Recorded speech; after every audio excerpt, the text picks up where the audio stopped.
Hey guys, Neil here at Sbardella Arms.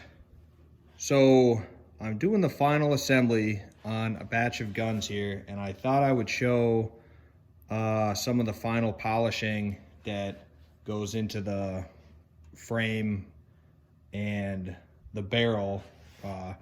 Specifically, one of the last operations I do to these parts before final assembly is to polish the frame feed ramp here. It's very critical that you get a really nice, very highly polished surface on your feed ramp and also your barrel throat. And that's for feeding reliability. If you were to polish the feed ramp before the bluing, the actual process of bluing, it kind of almost etches the surface of the metal because it's basically converting the surface of your steel part to that black oxide, and it basically will increase the friction of a polished surface. So for best results, you want to do your final polishing after bluing. I already started polishing this. I'm working on it with some 800 grit sandpaper here, and I just it's a little awkward with the camera right in the way, but I just get in here with my finger and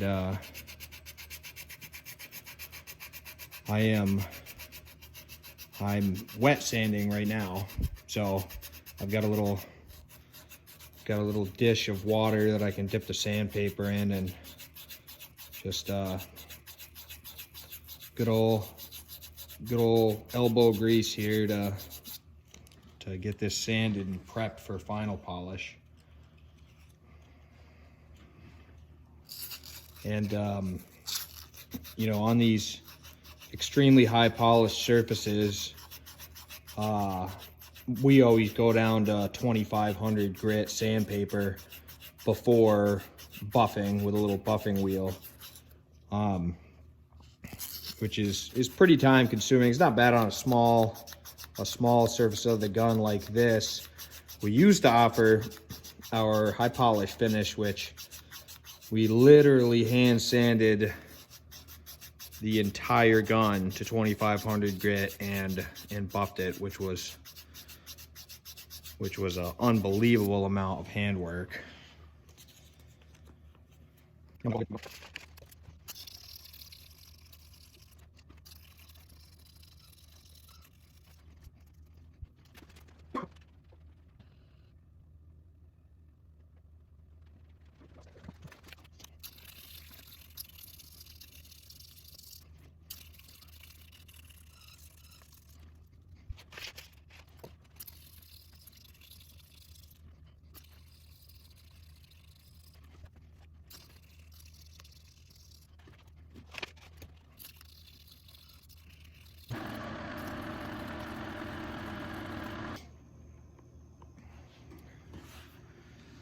Okay, so I've got a buffing bit in my rotary tool here, and I'm going to put a little buffing compound here and give it a final buff.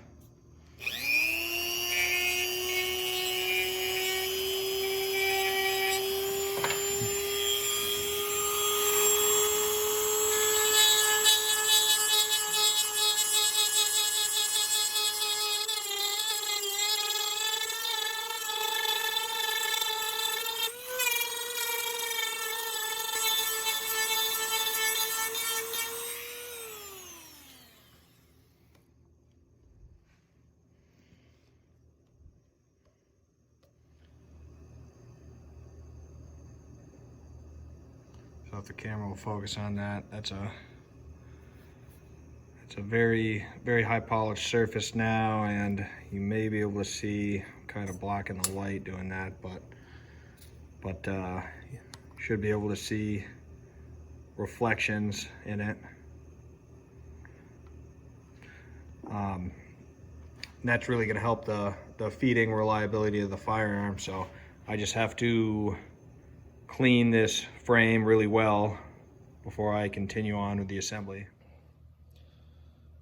Okay, so here's a look at the barrel. This is a 45 ACP. This particular barrel has been flush cut and reverse crowned. So the first bit of polishing we have to do is on the hood. So the reason we polish the barrel hood is not for reliability or function. It's simply because as the gun operates, as it cycles, the slide will rub on the hood, and if you leave this blued, you get a bunch of rub marks, which, you know, some guys, you know, don't like seeing rub marks on the hood. So if you polish that, you know, you simply won't see those rub marks. So, so we always polish them.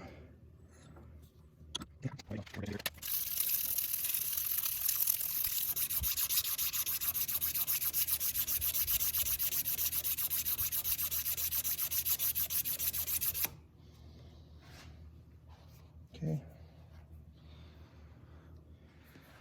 So we've already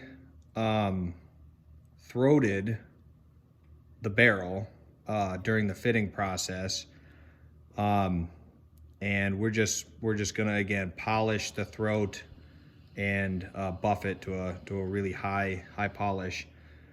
But we're not trying to get in and polish the chamber or change any real dimensions. We're just polishing the sort of feeding surface, which we call the throat, the barrel throat here. So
yep, and that's it.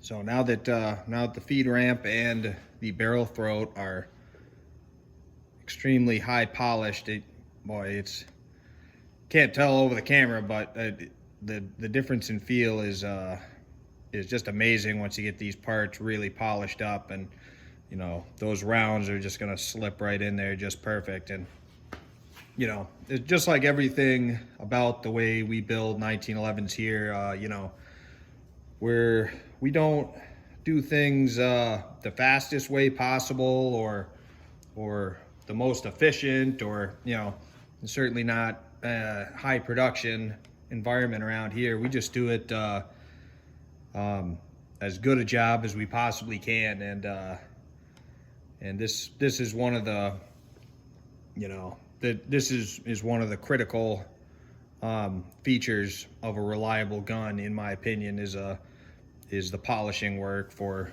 reliable feeding. Give you a closer look at that polish job.